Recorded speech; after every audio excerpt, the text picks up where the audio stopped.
hello everyone, hello to all of you. Thank you for being here and joining us. So it's a pleasure to welcome participants from different countries, because I think we have France, we've got Belgium, we've got the Netherlands. And thank you for your interest in ADEPT's activities. This webinar will be made in English and in French if there are any French-speaking person, but is it okay for everyone if we keep in English? You can just write a message in the chat box, which is on the right, if you get any suggestion or any problem with that.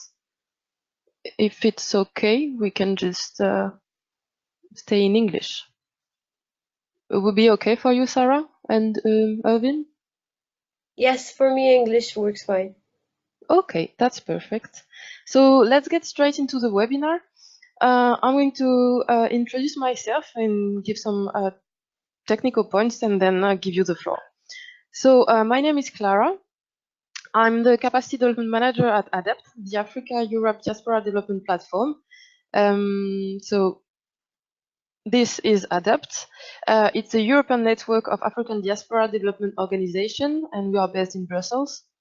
ADEPT works and engages with 85 countries, 28 EU countries, plus Switzerland and Norway. And yeah, there's the UK also, but it's a tough subject. And 55 African countries. And it aims at helping African diaspora development organizations to facilitate the networking of the African Diaspora Organization in Europe, to support African Diaspora Development Organization, to create efficient partnerships in Europe and Africa, and strengthen development activities in Africa. So mainly, and if you want more information, you can just have a look on ADEPT websites.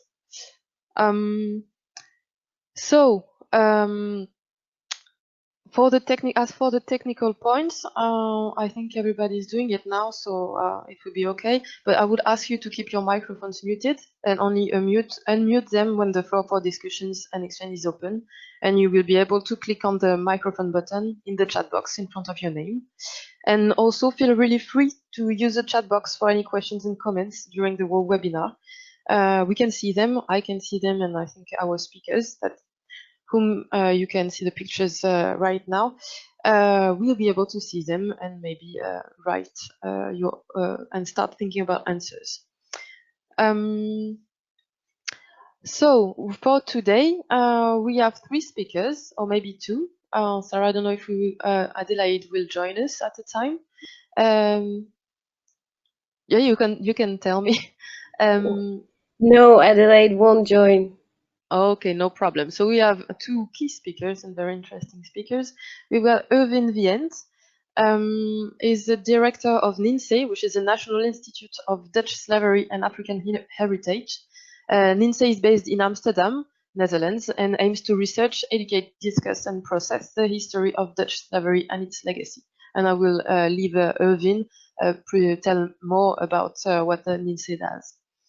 And our second speaker is Sarah again. So Sarah, you are a capacity building officer within ACP-YPN, which is the Afro-Caribbean and Pacific Young Professional Network based in Belgium.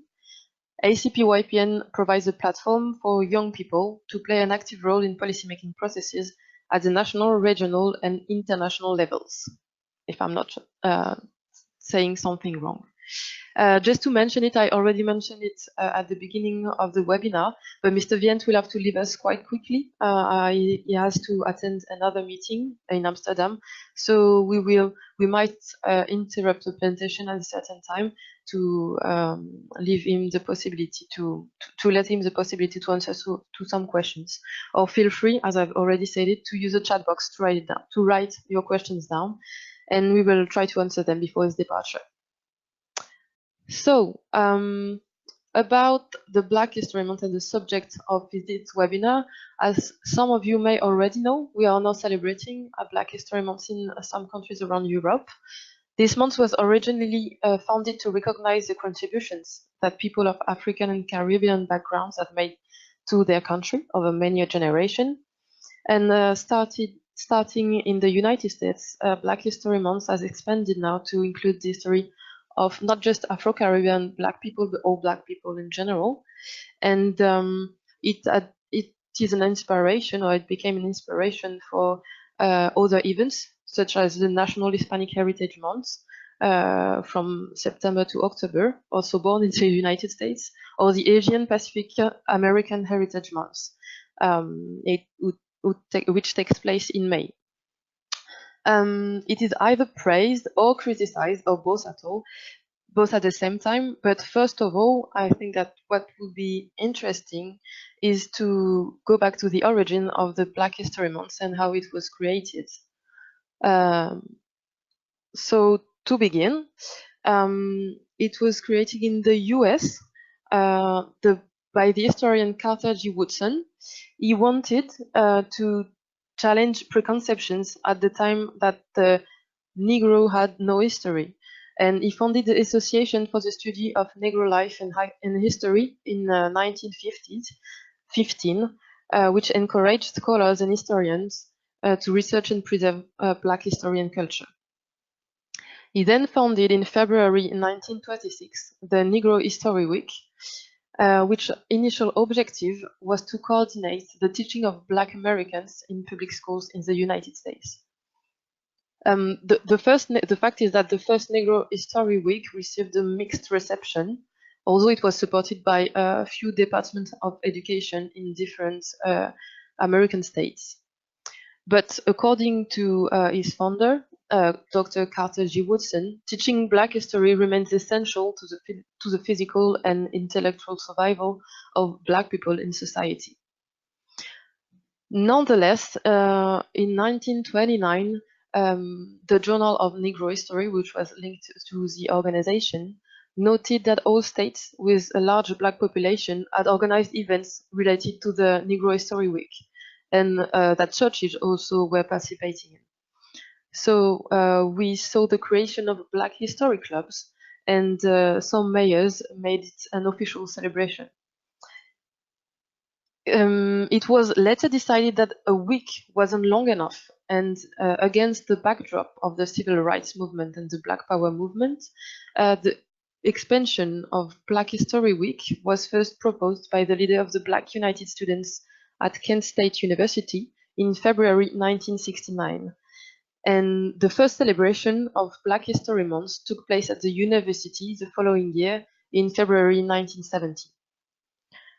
And it was in 1976, as part of the United States bicentennial, that Black History Month was officially recognized by the American government. The president at that time called the American to seize the opportunity to honor the all too often ignored successes of Black Americans in all areas throughout our history. So it was born in the US, but now we're talking about the United Kingdoms, the European Union and European countries. And how did it arrive to Europe?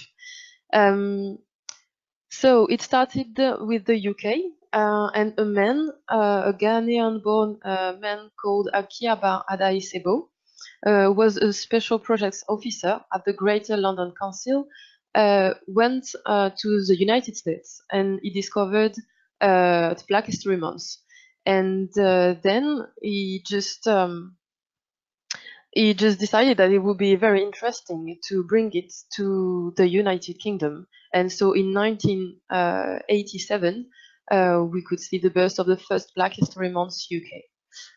You can, I think you can have more information, and we'll send you more information about, if you want, about how the AD came up to his mind and how he found it an interesting way to address the issues that Black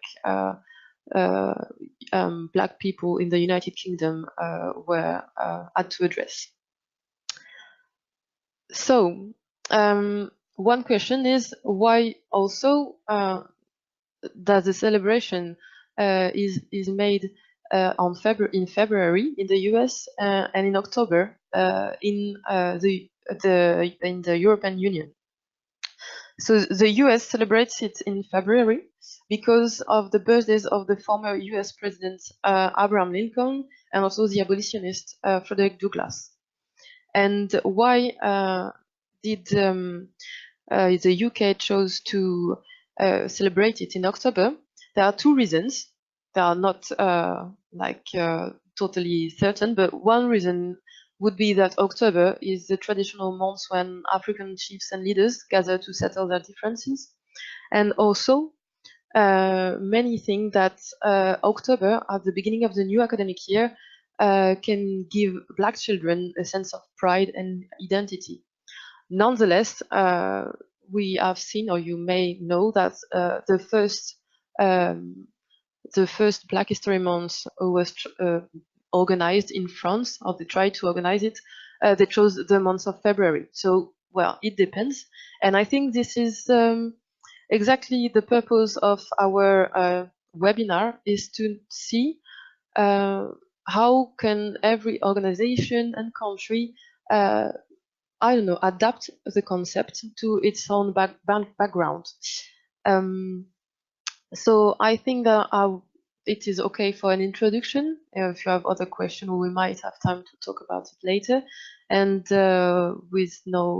I think I will now leave the floor to Erwin Wendt from NINsee.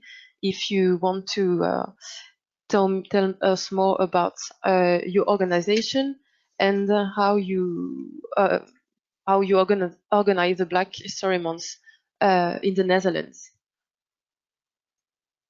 Erwin?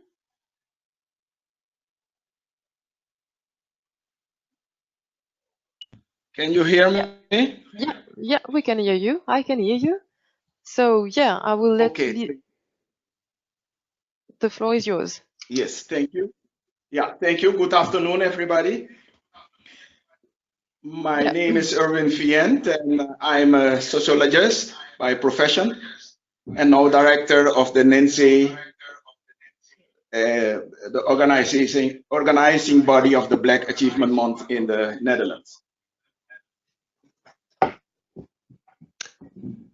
Yeah, I think I will not make any translation of. We just decided to stay with English. Okay, I have to shoot off my because I hear myself. Yeah. Okay. So just a moment. Yeah, no problem.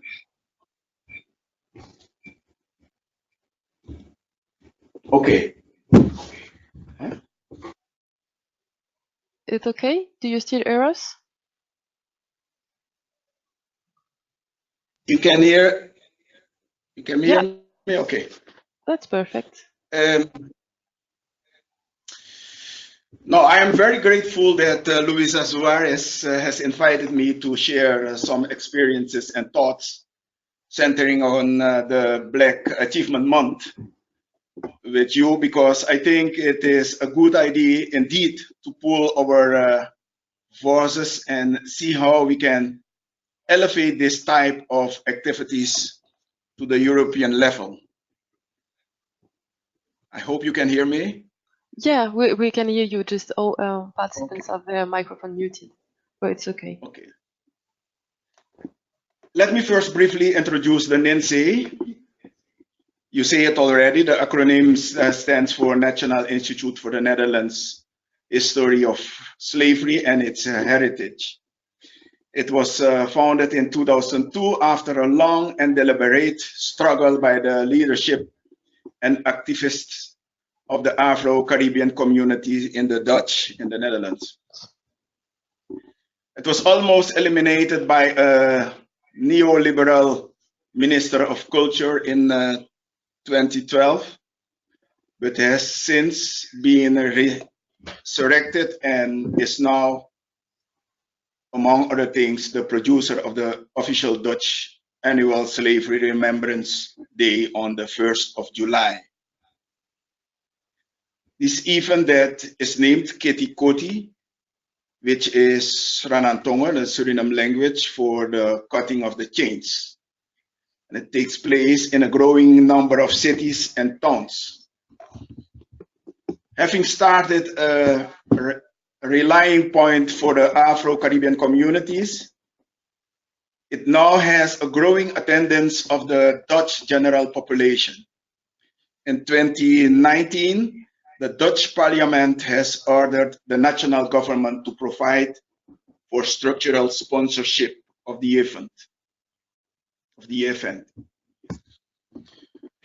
Now, for the founding of Black History Month worldwide, I would modestly recommend the English Wikipedia page on the subject, which is an adequate starting point. But Mrs. Clara gives a short review of the history of the Black History Month. So I will now focus on the developments in the Netherlands. Black History Month was more or less important from the US and the UK in the beginning of this century.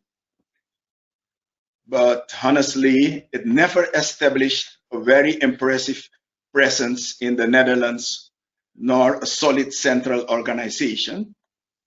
This in contradistinction of the US or the UK. Also on the table is the total absence in the Netherlands of the heated discussions that traditionally accompany Black History Month in the USA and the UK on issues or pseudo issues of why only 1 month of Black history or why a month on the history of Blacks only. In 2015, the NINsee was approached by a number of Afro-Caribbean organizations to reorganize and revitalize the activities in the Black History Month.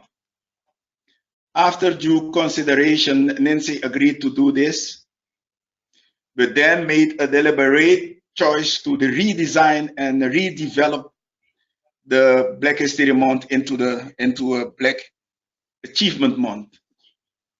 It was felt that in order to mobilize Black people and our allies to raise consciousness about our situation, it was necessary to focus on the core issue for many Black people, which is briefly, how can we achieve what we want in our lives, individually, for our children, for the Black community.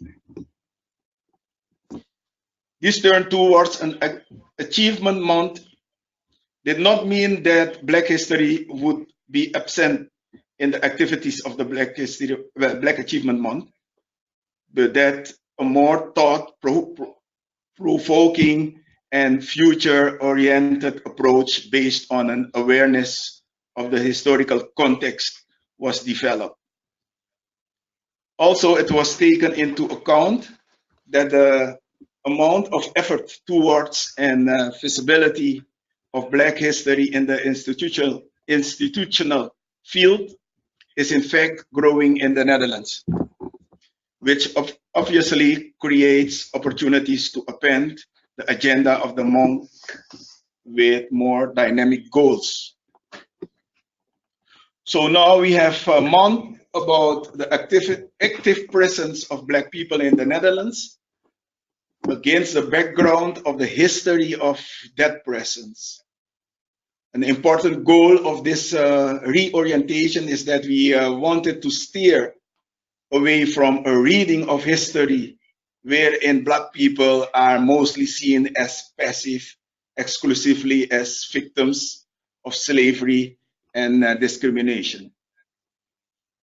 This is reflected in our programming, where we display a wide variety of Black artists, thinkers, entrepreneurs, politicians, celebrities, in a growing range of venues in a growing number of cities in the Netherlands.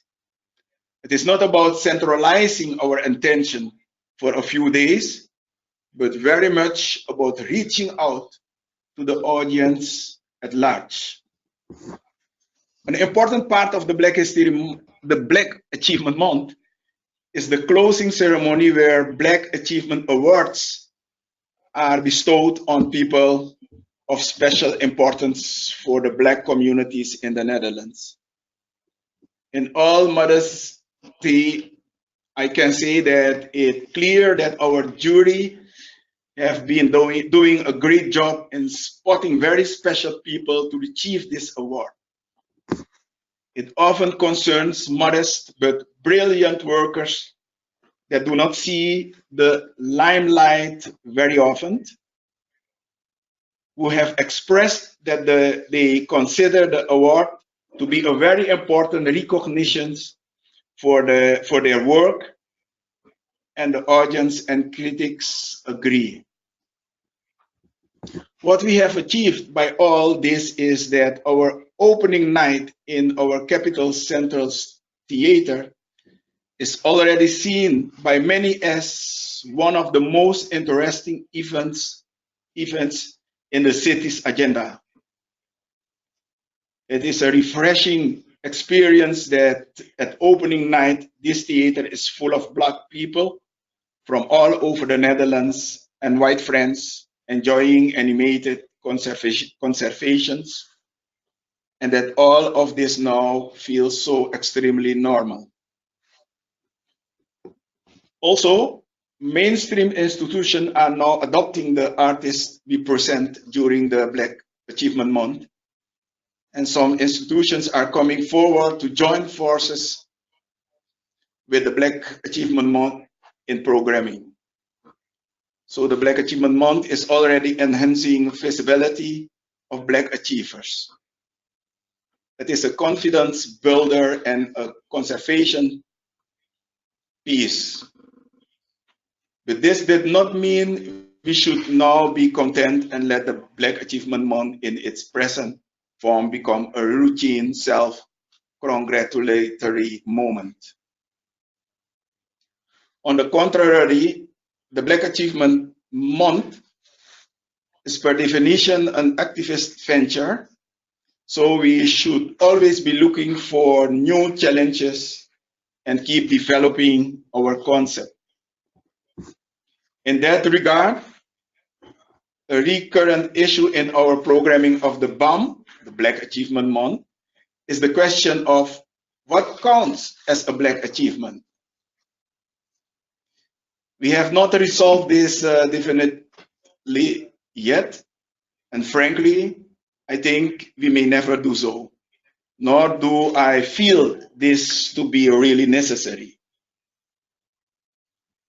It is a healthy and productive question that forces us to continuously rethinking not just the programming of the Black Achievement Month, but very much also the realities it is meant to represent. This becomes clear if we analyze some of the positions in this discussion.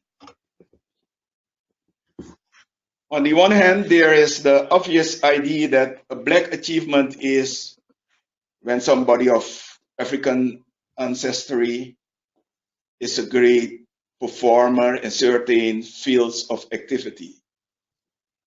First to mind come the obvious fields where competition or doing something new are central values like sport, science, or the arts.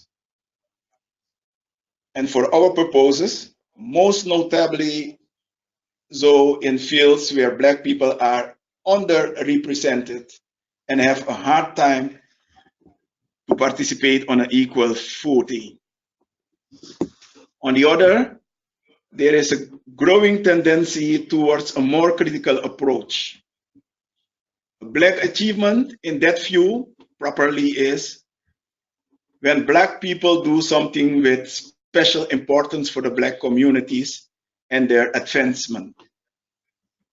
According to that view, sometimes, indeed, a Black person who is the first to achieve in a hitherto wide field can count as a Black achiever.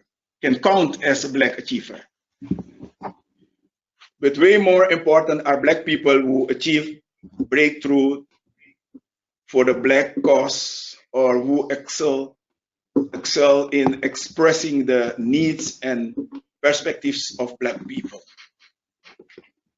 Now, obviously, the two perspectives are certainly not fully mutually exclusive. It is perfectly possible that a prominent achiever in the first sense thereby also achieves for the Black community, or the other way around. That a strong presentation of a Black perspective gains society-wide acknowledgement in a more general sense. An interesting theme in that light was pointed up by Alderman Rutger Grootwassing, a white alderman in Amsterdam, in his opening in 2018, his opening statement of the Black Achievement Month on behalf of the city of Amsterdam. What he highlighted was how much, in fact, he had learned from Black artists, authors, and activists. And not just about the situation of Black people, but about the whole complex of inequality, representation, identity, and in fact, about life in general.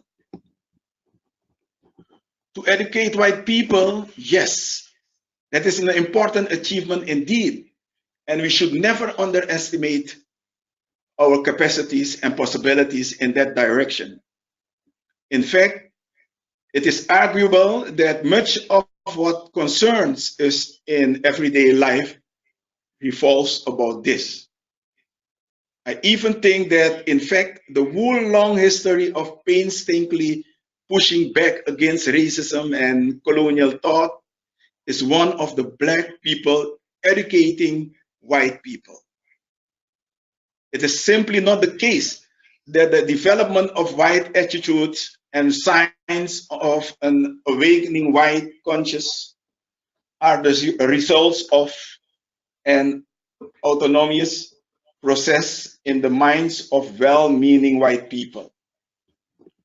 So, not just how white dominance is shaping our lives and how we have to struggle to achieve anything against that resistance, but very much the other direction is an important subject for study, debate, and presentation. How much have we achieved in enlightening our white neighbors? What are we still achieving?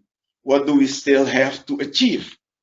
And how is this done? All important subjects matters for our future programming. And in a more general sense, a month centering on Black people will always have to actively reflect and further the priorities of the Black communities. So if it is Black Achievement Month now, it may well be Black Activism Month tomorrow, if the social situation would require this. Or perhaps one day it will be a calmer Black Presence Month, if we can ever effort this. So if our feeling about our presence would warrant this. Now, having said this, all this about the developments in the Netherlands, there is the question of, can we formulate a common perspective on our Afro-European communities? What do we have in common? What can we learn? How can we inspire each other with cross-national encounters and presentations? Is the focus on achievement suitable for all of us in Europe? Or do different situations and agendas require a differentiated perspective? Will a European Black People's Month have to take it upon itself to be a rallying point for an Afro-European political and social agenda? Or will it have to focus on first finding ourselves and each other in diaspora as people united by a dazzling variety of cultural traditions that yet have common roots, so to reinforce our cultural ties? For now, I think that if we can start a sustained Europe-wide conversation and embark on co-creation around these issues, that will already be an important Black achievement. Thank you for this moment. Okay. Well, thank you for your speech, Vin, which was very interesting. because you told more about how you use the concept, because it's a concept, Black History Month, a concept in a sense you can use it and adapt it to your context. Use it more in as an educative tool, and you call all other organizations to go beyond that, maybe to make it not only an educative tool but an activist tool. And so what we can do, maybe you want to explain a bit more how the program of this year Black Achievement Month illustrates the way you understand Black History Month that you have transformed into Black Achievement Month, because we can see some illustration of some events that have already occurred.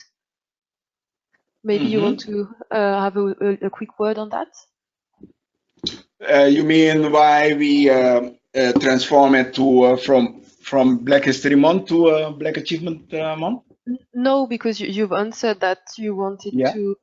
It's about pride in showing the achievements rather than history, which even if it's important, could be a bit heavy. But if I was wondering if you wanted to have a say on the events that you should be able to see on the screen about the it's in French, the Black Achievement Month in the Netherlands, because you got Black Heritage Tour and you've got something more for the kids, music, etc. Maybe you want to have a quick say about that? We have a lot of activities the whole month, from exhibition to the Black History Tour, the awards. There's a lot of activities, and what I want to advise is to look at our website, www.blackachievementmonth.nl, sorry. No, it's okay. I will write the address. I will write it at the end. And I think what we are trying to do also with the Black Achievement Month is to put more focus on the strength of our ancestors and how we can substantiate this in a successful way. Okay. That's one of our main goal with the Black Achievement Month, and then find ways to share the power of the ancestors and our successes, not only with each other but also with the white community. That's why we have a Black Achievement Month in different cities. Okay. So you asked a very interesting question at the end of your presentation, is can we formulate a common perspective on our African European communities? So what we have in common, what can we learn, how can we inspire one another? Maybe Sarah, I think I will leave you the floor to have another example of how you can adapt and organize the Black History Month events. But maybe you want to give an answer first to this question, or maybe you want to present your organization and what you're doing, and then maybe have a quick answer about that. Yes, I think by presenting the organization, it will also help understand our approach to Black History Month. But I wanted to say also that it is actually a concern that we have on how to partner up with all these initiatives of Black History Month, or PAD valuing, PAD outlining, underlining PAD achievement throughout Europe. So that was also one of the main questions that came up when we were designing Black History Month EU, as we did now. But first, yes, ACP Young Professional Network is a structure, a youth organization that has identified several key challenges to structure its mission. So it started in 2014, And these challenges faced by the diaspora are mostly social inclusion, recognition of the European colonial heritage, so the shared history between Europe and its former colonies, the recognition of ACP diplomas and certificates, which is something also that could be that is actually a big challenge for the young professionals of the ACP region. And that is also the point of the Article 26 of the Cotonou Agreement, because ACP Young Professionals Network was also created around the ACP EU agreements. So the ACP-YPN mission is to play an active role in policymaking processes which have direct or indirect implications for young professionals, regardless of their nationality, color, ethnicity, religion, ability, or disability, in order to assure that all young professionals can be equal citizens. So have an active and capable, to value that they have an active and capable and are capable of positively influencing the world and their societies. So our goals, mostly to answer to these challenges, to overcome these challenges, are mainly to contribute to ensuring a responsive, inclusive, participatory, and representative decision making at all levels. I'm exactly quoting the SDG, so Sustainable Development Goals of the UN, number 16, and that has been also one of our main frameworks of action. So between 2016 and 2018, ACP-YPN has collaborated with the Commonwealth Youth Council, the European Youth Forum, the European Parliament, the ACP Secretariat, as well as also several youth councils, national youth councils, to lead youth forums at the ACP EU Parliamentary Assembly, but also we're taking an active part in several crucial collaborations between the civil society and EU institutions, like the European Development Days, the European Youth Events, and so on. And we also organize our own advocacy programs and initiatives by growing of these partnerships. And on the sidelines, one of the specificity of ACP-YPN is to intervene and collect videos to be present on social media, and so to advertise and to sensitize also by communication on young entrepreneurs and young activists that provide solutions for their society, and encourage other young people to channel their expertise and play an active role, so in decision making within ACP-YPN, but also at their own levels. For example, I was supported by ACP-YPN to take part at the W7, which is the women forum aside from the G7 this year. So that's one kind of support and actions that ACP-YPN is making. So about Black History Month, actually, it was we had the first edition of Black History Month EU, as we designed it in 2018. And the initiative came from Adelaide, my colleague that you have seen in picture, and also Yento, which is the founder of ACP-YPN.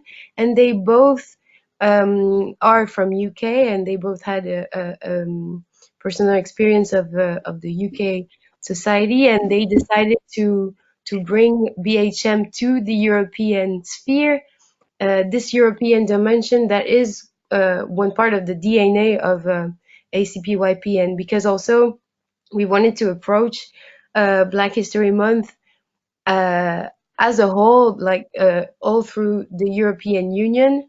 And so the challenge was indeed how to adapt it to the EU sphere. So the first edition last year was more focused on youth, more focused at the EU bubble. First, also because of the means that we had, it was a very,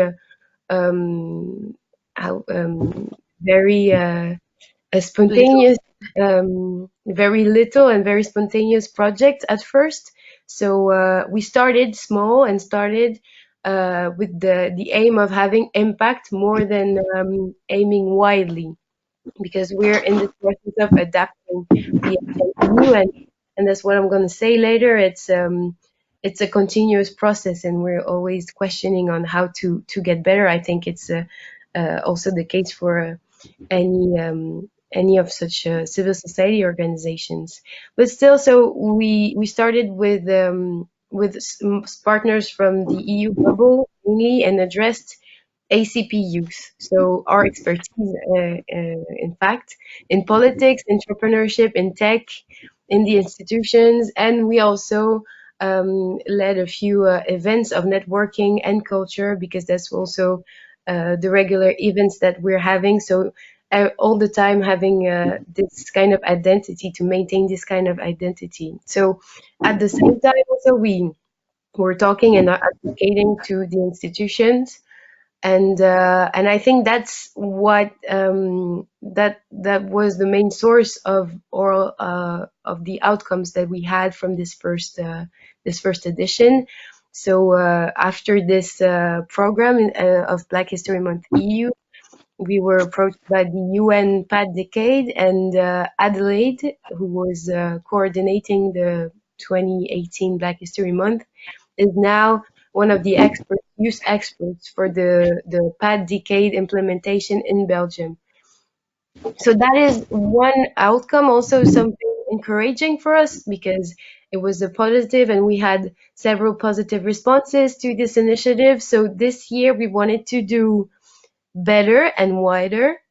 And so the challenge was also the heavy perception of Black History Month. The challenge was not to do something that was done over and over again. We wanted to do to bring actually an additional force to this initiative of valuing people of African descent in Europe, but staying inclusive, and also better addressing this challenge of the European Union as a whole. So we went, I would say, wider in the subjects addressed, and also in the territory, I would say, in the partnerships, in the forms of partnerships, and also the location of partnerships.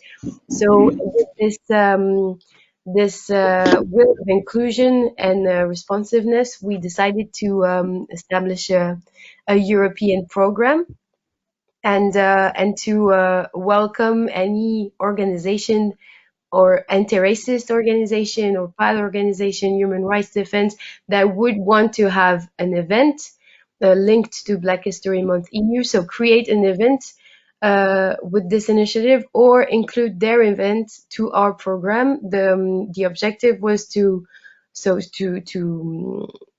show them, actually, to advertise for them, but also to have a wide diversity of types of events, of subjects addressed, but also with a common, I would say, skeleton, a common a guideline, and very different ways of appropriating it. Also, because the EU is so wide and the contexts are so different, there are so many countries that don't address the PAD issue as the UK or as the Netherlands does. It's not so easy to talk about being Black.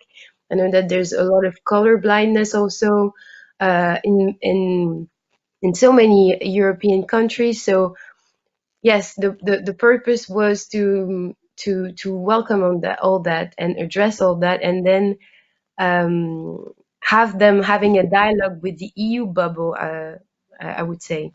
So at the same time as these events are happening all through Europe, in Portugal, in Poland, in France, in Belgium, in Germany, and also in Norway, and in Switzerland there was one. So it's not only the EU, but we're trying to stay inclusive, and to welcome any PAD organization to do something in the project, to take part of the project. So at the same time, we're doing several events in Brussels, to show this program and also to have these debates and these discussions within the EU bubble still.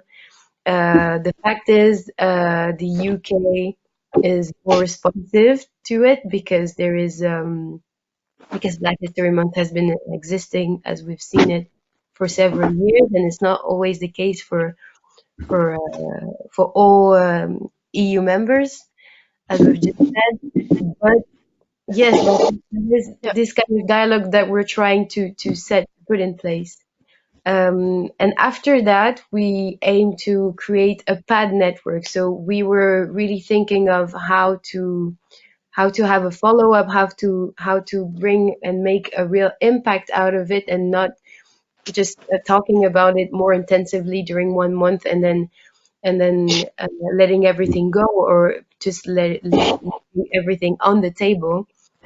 So we decided to we partnered with the European Parliament to for a workshop day at the end of Black History Month, where we're inviting our partners and one representative of all partners all around the EU that have been part of our program.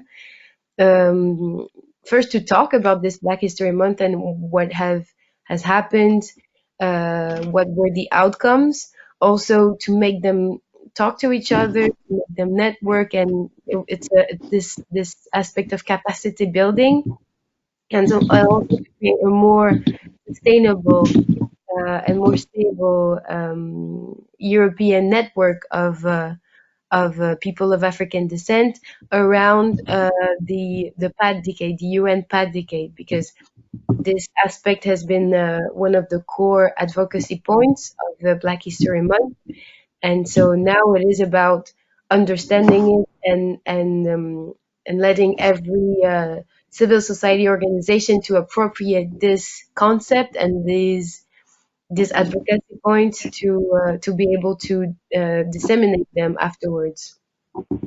The challenge, there's still a lot of challenges that we're facing. Who should be at the Black History Month EU, or more precisely, where should we be to advocate efficiently for PAD representation and PAD inclusion in Europe? So, for example, we're going to the private sector because we're organizing an event with Google and many other private sector representatives to address inclusion in the workplace, because it's not only about the institutions and the policies, it's also about how day by day you're approaching diversity, inclusion, people of African descent, how they can be better included in the society. So this is still something that we're working on, and that we've not reached yet, I would say. And also, yes, how to follow up and implement and have a positive outcome, not only in Brussels. Sorry for this noise. I don't know what it is, and I don't have any any control on it. Sorry. Okay. So yes, how to have this impact, this positive impact, not only in Brussels, not only for ACPYPN young professionals involved in it, but also locally for every partners that we have. And our partners are quite diverse. There's students organizations, there's PAD organizations, there's cultural structures, a lot of them, and we're really aiming at having a positive impact and giving something to them, also for their own local national context. So we don't want to remake again something that has been done, as I've said, but also complete other initiatives that have been popping up all around Europe, in Germany, in the Netherlands for longer, and in Portugal, and just participate and add to this whole dynamic. Because with this EU perspective, with this union perspective, I would say we wish to highlight this common history that we have, and we think that it's important to be yes, transnational like this. So that's the positions we've taken for now, and we'll be still working on for the next years. Okay. Thank you, Sarah. And my question, because I think Irvin might leave us soon. I don't know if you're still here. Because I think you both have the same goal, but before that, did you know may I, each other? may I Yeah. ask one Yeah, sure. questions? Ask a question, Yeah. sure. Well, I hear a lot of many similarities Mm-hmm. between the Black History Month and that what we are doing also in the Black Achievement Month. And I want to ask if she see any possibility to have a European Black Achievement Month, and it does not necessarily have to be in October.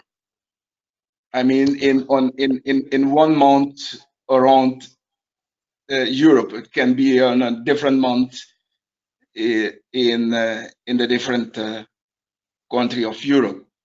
Yes, I mean, actually, we said it in October because it was at the same time as the UK, and as I said, there was this big inspiration from there. But I think we should actually, yeah, maybe have another month, maybe have something specific to the EU. I think it would be the best. I think it's also the goal to have this EU-wide Black Achievement, Black History Month, and have something common and very specific. It's also the goal to take it to the EU institutions and have them take on this, not take over, of course, but also take on this initiative and this celebration that we are having as civil society organizations, and make it also their own agenda, in their own agenda. Okay, because then doesn't have to be everywhere in the same month. You know, we have in October the Black Achievement Month, but I maybe in Spain or in another country it will be or in Brussels in another other month. Yes, also it has to be to have a symbolic. I think it has to have a symbolic signification, something that is echoing the history of bad people in every context. And I guess that yes, for Spain or for Portugal it would be something else. For France it would be another month. But I think it's important also to have a common and joined initiative at some point. Maybe not for one whole month, but yeah, something to gather all of them, to gather all of this. So you think it would have more impact if we have, for example, in different places, the same event in the month? Or maybe, Irvin, what you wanted to ask would be possible to make a 1 year achievement or history year, a black. Yes. So Yes. every month in every country, you've got different. Yes. Okay. Yes. And commonly we chose one of two central themes. Okay. As I know, within the frame of what you are already doing, Sarah, what have you collected as information from the other organization who would like to join your initiative? Would they be ready to, I don't know, just to join in this specific month, or maybe it's too early to say a lot of things about it? So you think we have the seeds to create a wider event? Yeah, I think we do have the seeds for this. I think, and I've seen that they've been really keen to take part of something bigger, to follow up, to be included in something that would come up after Black History Month. I think there's also these needs from all these civil society organizations to gather and to share best practices. So that's what we're trying to implement now, and to create a kind of platform to facilitate that. And I think that there wouldn't be any resistance anyway for such an initiative. And on the contrary, I think it's something that has to come up, especially in these times. I think it's really needed for PAD European now. Okay, and both of your structures, they have the support from either the, for example, yesterday ASPYPN was organizing an event with the support of the British Council, and you at NINsee, you are supported by not the government directly, but indirectly. Yeah. And maybe we can act together to draw attention to the EU. Yeah, well, that's a good idea. And now, what I wanted to ask also is it not necessary, but an advantage here to have the support from a well-known institution to give visibility to this initiative?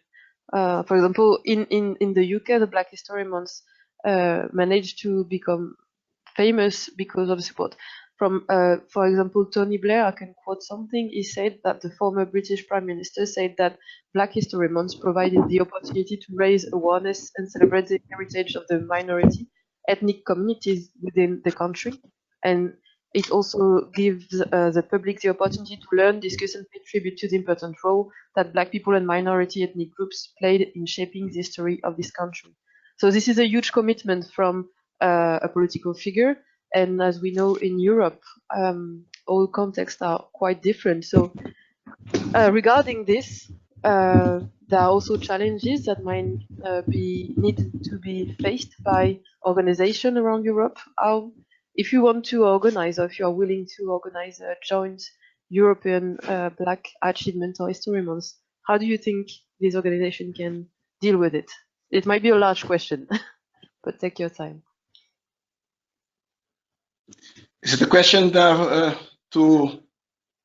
both of you? If you you've got the support of your institutions in your country, and it might be different in some other countries. So do you think it's still possible, or it's a strong break to?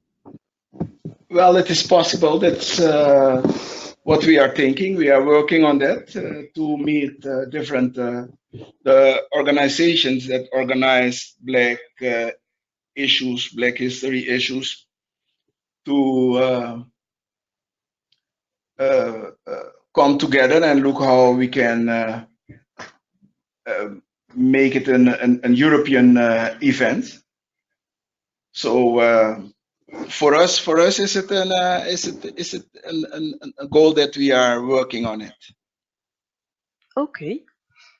I don't know if Sarah, you've got something to add. Yeah. I think it's very important to have the support of these bigger institutions, because otherwise you remain. I think in terms of means, you remain a small initiative, and you don't have the access to bigger support. I guess at some point there's something that can limit you in your aim of action. And also, if not supported by these institutions, I think we're missing a central advocacy objective of these kinds of initiatives, because we aim at changing the society at all levels systemically, I would say. And so without these institutions, I think it would be difficult, but also it has to be an equal, I would say, an equal dialogue. So it would have to be I think we would need from these institutions to the space of talking with the media and their support, to show that we to underline the fact that we are aiming at something altogether, and we're not. I don't know really how to put that, but we're not in a position of conflict. That's it. We want Okay. something, of course. We want to talk about these social inclusion, but as a dialogue, because otherwise forcing and we would miss this educational also part for the rest of society, I would think. Okay. Okay, next year is our first anniversary, so maybe it's a good moment to meet each other and to discuss this and look how we can cooperate together. Yes, definitely. We would be glad to. Yeah, we're happy the webinar gave you the opportunity to know more each other. So that's a good thing. And maybe Sarah, you would like to maybe give more details about how we can, or how any organization can join, or they can contact you with our Facebook, Twitter, or by email if they want to also be Yeah, part of your initiative. Is it? Yes, yeah, so we have a website, and on this website there's a form for a become a partner, and so we're collecting all the informations, the email, the logos, and the form of partnership that anybody would want. So there's different aspects of partnership that would be there could be events, but also just communication support. So talking about the initiative within their own networks on the social media, and many other forms. So and we're kind of we respond very quickly. So just come to us by email and by through the website, and let us know what could interest you in collaborating with us. Okay. yeah. I don't know if. Oh, sorry. Go for it. Yes, Irvin? No. It's no. That's I have to. I want to say that I have to leave in a few Okay. minutes. So, Okay, so we're just about to ask all participants if they had some questions, specific questions or comments. I can see that Khadi has just arrived also. Maybe somebody wants to make a comment or everything was clear. I think you both gave a good overview or good examples of how you can organize the Black History Month. If you want to share your next maybe the major events you talked about, the event that will take place by the by the beginning of November, Sarah. Maybe you want to add something, Irvin? no, but I will invite them if they want to come to one of our activities on the 20th of 9 October. We have the last day, the Black Achievement Award. That's a gala, and if they want to, they can let me know by email, and I will send them an invitation. You also, Clara, and we can Thanks a lot. invite you to. Thanks a lot. Thank you. Yes, We'll reach out to you. interesting. Yeah. Okay. We will leave you. If you need to go to for your meeting, you can go if you want, Irvin. And Sarah, I don't know if you have a word as a conclusion or some advice to give to maybe organizations that would like to organize this kind of event. They can send you an email. That's the first thing. And after, I don't know if you have a word to conclude. I didn't think of a of a word for conclusion, but I would say that that these kinds of platforms and initiatives that we're creating are to draw all the forces that we have, and to be able to get inspired and inspire other civil society organizations to be closer to higher institution levels, and so we would be more than glad. I think we all need to benefit from each other, and to be in contact and partner up and network, and put links between each initiatives to achieve the same goal that we all have. So thank you for having me. No, thank you, both of you, for having responded to our invitation. And as a European network, I think that we can just be very happy to see European-wide initiative come to birth. So I think we will just leave it for now. And I thank you, both of you, for your presentation. Thanks for all the participants who were a bit less than what we expected, but we will be able to take the presentation and then use it after. So thanks a lot again, and I hope we will see you during one of our next events. So thanks a lot. Thank you. Thank You. you. Thank you. Okay. Goodbye. Bye.